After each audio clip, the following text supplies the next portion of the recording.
आज मी करणार आहे चिकनची भाजी चुलीवरची एकदम झणझणीत साध्या सोप्या पद्धतीने करून दाखवतो मी। तर आज आली मी आमच्या ननदबाईच्या घरी आलो होतो।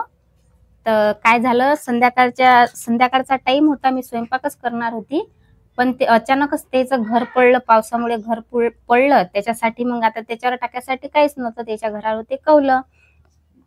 तर त्याच्यासाठी ते आयुषचे पप्पा आणि माझ्या ननद घरचे जे पाहुणे आहेत ते दोघं पण घरावर कागद टाकणार होते। तर मग ते आता त्याने एवढं मोठं काम केलं, तर त्याच्यासाठी काही ना काही तर भाजी बनवाच लागत होती। तर त्याच्यासाठी आणलं होतं चिकन आणलं होतं। तर त्याच्या घरी मस्त चूल होती, चुलीवरची भाजी मला लय आवडते, एकच नंबर बनते। त्याच्यासाठी मी चुलीवरची भाजी करणार होती। तर हा व्हिडिओ जो आहे तो तुम्ही पूर्ण पहा, स्किप न करता पहा व्हिडिओ। तुम्हाला कसा वाटला ते पण सांगा। पाहू शकता तुम्ही घर ज्यावेळेस त्याचं घर पडलं, हे पहा तुम्हाला दिसतात कौलं, हे कौलं साधे कौलात आणि हे इंग्रजी कौलात, ते एवढे भारी असतात। आणि पावसामुळे कसं 8 दिवस एकसारखं पाणी आलं, त्याच्यानं काय झालं, जो तो कौलं असतात ना, ते कौलं भारी झाले होते आणि ते जे आळं असते ना ते खाली पडलं होतं। तेवढं तरी बरं झालं की आम्ही थोडंसं घराच्या बाहेर आलो होतो, म्हणून जमलं। आता हे माझ्या ननदबाई आहेत, ते ना ते कागद लावतात ना, तर ते कागद लावायसाठी शिशाईचे झाकणं होते, ते झाकणातनी खिळे ठोकत होते। म्हणजे कसं, ज्यावेळेस आपण कागद ठोकतो भीतीले तर मग तो कागद उडत नाही, त्याच्यासाठी त्याने ते झाकणं घेतले होते। हे ननदबाई आहेत, ननदबाईच्या घरचे हे पाहुणे आहेत। आता ते घरावर चढत होते, कारण की त्याला कागद टाकायचा होता, पावसाचं वातावरण झालेलंच होतं, त्याच्यासाठी ते कागद टाकत होते। नाहीतर मग काय होते, हे पा किती आभाळ येईल आहे, आभाळ म्हणजे पावसाचं वातावरण झालेलं आहे, पा काळशार दिसते तुम्हाला आभाळ कसं आलं। तर त्याच्यासाठी ते पटकन सटकन संध्याकाळचा टाइम होता, तर त्याच्यासाठी त्यानं कागद दुसऱ्या गावले गेले, तिथून कागद आणला। आयुषचे पप्पा पण काम करू लागू राहिले, कारण की एकट्या माणसाचं काम नसते, घरावर काही जरी करायचं असलं तर एकट्या माणसाच्यानं होत नाही। त्याच्यासाठी हे दोघं पण कामाला लागले होते, आयुषचे पप्पा आणि ननदबाईच्या घरचे पाहुणे, हे दोघं पण कागद बिगद टाकणार होते। तर त्याच्यासाठी जे झाकणं होते माझ्या ननदबाईने घेतले होते ना, ते झाकणं, ह्या कागद जो आहे या कागदाला इकडून तिकडून खाली उतरल्याच्या नंतर ते खिळे ठोकायचे होते। तर मग त्याच्यासाठी ते आयुषचे पप्पा वर चढले होते, आणि जे ननदबाईच्या घरचे जे पाहुणे आहेत ते पण वर चढले होते। तुम्ही पाहू शकता, एक साइड तुम्हाला कौलाचं घर दिसू राहिलं आणि एक साइडनं कागद टाकू राहिले, कारण की एका रूम मध्ये जे होतं ते त्या रूमवरचं सर्व कागदाचं जे कौलाचं जे घर होतं ते पडलं होतं, पूर्ण कौलं असे मधात खाली पडले। पाहू शकता तुम्ही, काहीच नाही आहे वर। ते हे तुम्हाला काळ्या जे दिसतात ते पण आयुषच्या पप्पानं आणि त्या भाऊनच बांधलेले आहेत, आणि त्याच्यावर फक्त सध्याचा साधा कागद टाकू राहिले, कारण की जर पाणी आलंही समजा तर घराच्या अंदर ते पडत नाही। सर्व तुम्हाला इकडून कसं दिसते आणि या साईडनं कसं दिसते, या साईडनं थोडेसे कौलं बिवलं आहेत, या साईडनं काहीच नाही आहे। भांडे चिपले, सगळं इतकं नुकसान झालं त्याच्या घरातलं भयानक। आणि हे पहा, मी इथंच बसलेली होती चुलीपाशी, ज्यावेळेस ते घर पडलं तर मी या चुलीपाशी बसलेली होते। आणि लेकरं जे आहेत, आयुष हे तिघही जण या घराच्याच खाली बसलेले होते। तेवढं तरी बरं झालं की आयुषच्या पप्पाने त्याला पटकन उचलले। हे आजी सांगत आहेत ना की बा लेकराच्या अंगावर पडत होतं घर, हे गोट खरी आहे, कारण की लेकरं घरातच बसलेले होते ज्यावेळेस ते आळं पडलं, ते घर पडलं।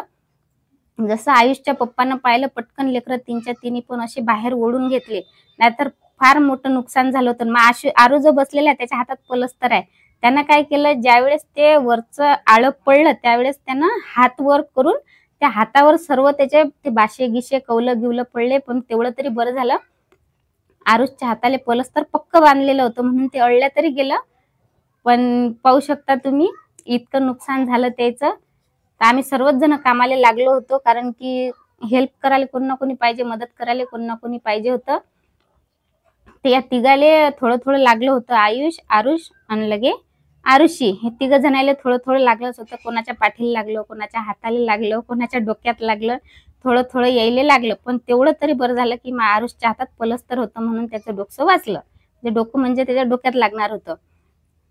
त्याच्या घराच्या आजूबाजूचे घर आहेत, माझ्या ननदबाई आहेत ना, त्याच्या असे घराच्या आजूबाजूचेच घर आहेत। हे पाहू शकता तुम्ही, त्याच्या घराच्याच मागं मस्त शेती पण आहे, इतकं मस्त वातावरण आहे एकापुरी त्याच्या घरी, मस्त गमते। पाहू शकता तुम्ही. हे आता कागद पूर्ण टाकला, इकडून तिकडून मस्त कागद पसरून दिलेला आहे. आता फक्त त्यातनी असे खिडे ठोकायचे होते, तर काहीतरी खिडे कमी पडले होते. तर म्हटलं चला, म्हटलं आता ननदबाई तर कामातच होत्या, त्याला म्हटलं जरासं मी पण हेल्प करू लागतो. असे त्याचं मस्त गाव आहे, त्याच्या गावात मस्त करमते गमते मस्त. मी पण मदत करणार होती, कारण की जो कागद होता इकडून तिकडून तो उडत होता, त्याच्यासाठी मी ते हातात धरून ठेवला होता, तो उडला नाही पाहिजे, कारण की हवा पण सुटली होती, अबाय आलं होतं. मग तो मग कागद जो होता तो असा पक्का पकडून ठेवला. नंतर आयुषचे पप्पा म्हणत सोडून दे, मी ते तसा खिडे गिडे ठोकतो म्हणून मी ते सोडला होता. आयुष गेला होता दुकानात, कारण की दोरीचं काम होतं. कागद ज्यावेळेस इकून तिकून टाकतात त्यावेळेस जो तो दोरी आहे ते दोरी इकून तिकून बांधायची होती. त्याच्याच घरचं मस्त फुलाचं झाड पण आहे, पहा किती सारे फुलं आले. आणि मस्त घराच्या मागच लगे वावर गिवर आहे. हे पाहू शकता तुम्ही. आयुषचे पप्पा आता खाली उतरले. आता हे जे खिडे आहेत, खिडे कमी पडले होते, आयुषचे पप्पा म्हणत आणखी खिडे दे. तर त्याच्यासाठी मी ते झाकणं होते औषधाचे याचे त्याचे झाकणं होते, ते असे ठोकले मस्त. आणि ठोकल्याच्या नंतर त्यांनी खिडे ठोकले, म्हणजे कसं त्या कागदाईले पद्धतशीर असे ठोकल्या जातात. मग तो कागद हवा किती काही आली तर त्याच्यातून निघत नाही, मग कागद उडत नाही किंवा कागद फाटत नाही. त्याच्यासाठी मी झाकणं बनवले होते. आधी तर माझ्या ननदबाईनं बनवलेच होते, पण ते कमी पडले होते, त्याच्यासाठी मी आणखीन बनवले होते. आणि खरोखर त्याच्या घरी पावसामुळे एवढं नुकसान झालं होतं, एवढं तरी बरं की बा कोणाचं नुकसान नाही झालं. तर मग यायचे कामं झाले होते, त्याला चाय ठेवायचा होता, तर मग त्याच्यासाठी दोघांसाठी चहा ठेवला होता. मी चुलीवरच चहा ठेवला. चहा पण मस्त झाला होता, एकच नंबर. थकल्यावर चहा प्यायची मजाच वेगळी असते. त्याच्यासाठी आयुषच्या पप्पाले आणि ननदबाईच्या घरचे जे पाहुणे होते त्याच्यासाठी चहा मस्त गायला मी अद्रकचा चहा ठेवला होता त्याच्यासाठी, आणि त्याला चहा देऊन दिला. मस्त ते चहा घे पेले, तरी त्याचं अर्ध काम राहिलंच होतं. पा कसे दोघंही पण चहा पिऊ राहिले. तर मग त्याचे कामं गिमं आटपल्याच्या नंतर त्याला लागलेल्या होत्या भुका. मग संध्याकाळचाच टाइम झाला होता. संध्याकाळचा म्हणजे तरी 6-7 वाजले होते, अंधारच होत झाला होता. तर स्वयंपाक गिपाक करून घेतला मी. ननदबाई मसाला देत होते कुठून. माजर पण तिथल्या तिथंच रुंगाई रांगाई करत होती, कारण की चिकनचा त्याला वासच येत होता. तर माजर तिथंच फिरत होती चिकन खायसाठी. तरी थोडंसं दिलं मी तिला चिकन. पोळ्या गिळ्या मस्त लाटणं झाल्या. आणि चुलीवरचा स्वयंपाक तर मग काही वांधाच नसते, एकच नंबर होते चुलीवरचा स्वयंपाक. ननदबाईनं पण हेल्प करू लागली. ननदबाईनं ज्यावेळेस घरावर कागद टाकायचा होता त्याही वेळेस त्यानं मदत केली. मग नंतर आणलं होतं चिकन. चिकन पण मला धुवायचं होतं, पातेलं काही दिसत नव्हतं, कारण की आपण आता कोणाच्या घरी गेलो तर आपल्याला लवकर भांडे दिसत नाही ना.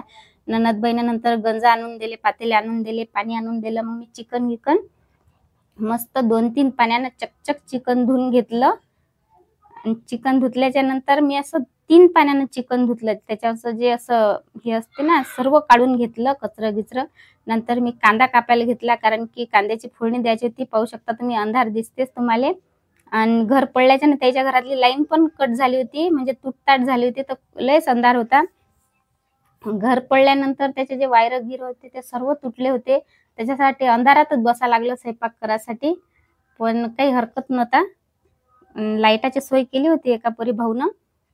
कांदा भाजून घेतला मी सर्वात आधी. कांदा भाजल्याच्या नंतर नाही, कांदा मी वाट्यासाठी भाजला होता, आणि साधा कांदा जो आहे तो मी साधी फोडणी द्यायसाठी घेतला होता. तर सर्वात आधी मी तेल टाकलं. तेल झाल्याच्या नंतर जिरं टाकलं. जिरं झाल्यावर हा आपला साधा कांदा होता बिना भाजलेला तो टाकला. तो मस्त परतून घेतला, आणि त्याला मस्त असा लाल कलर येईपर्यंत, थोडासा तांबूस कलर येईपर्यंत मस्त ते शिजू दिलं. आणि त्याच्यानंतर मीठ टाकलं, हळद टाकली, ते फिरून घेतली. आपण जे फोडणी देऊ राहिलो ना, तर तो कांदा झाल्याच्या नंतर हे चिकन टाकायचं होतं. ते चिकन टाकून दिलं मी, आणि नंतर ते फिरून घेतलं, कारण की गंज गरम होता ना, त्यासाठी मी पक्कड घेतली. आणि चम्मचनं सर्व बाजूनं हळद, मीठ, तेल, जे जिरं गिरं होतं ना ते मिक्स झालं पाहिजे, त्याच्यासाठी मी फिरून घेतलं. आणि नंतर त्याच्यावर झाकण ठेवून थोडंसं पाणी टाकलं, कारण की आपण चिकनमध्ये कधी पण थंड पाणी न टाकता त्या ताटावर, जे ताट असते आपण वर ठेवलं त्याच्यातच ठेवायचं. पाणी गरम होते त्याच्यावरच, आणि तेच पाणी त्या चिकनमध्ये टाकून घ्यायचं.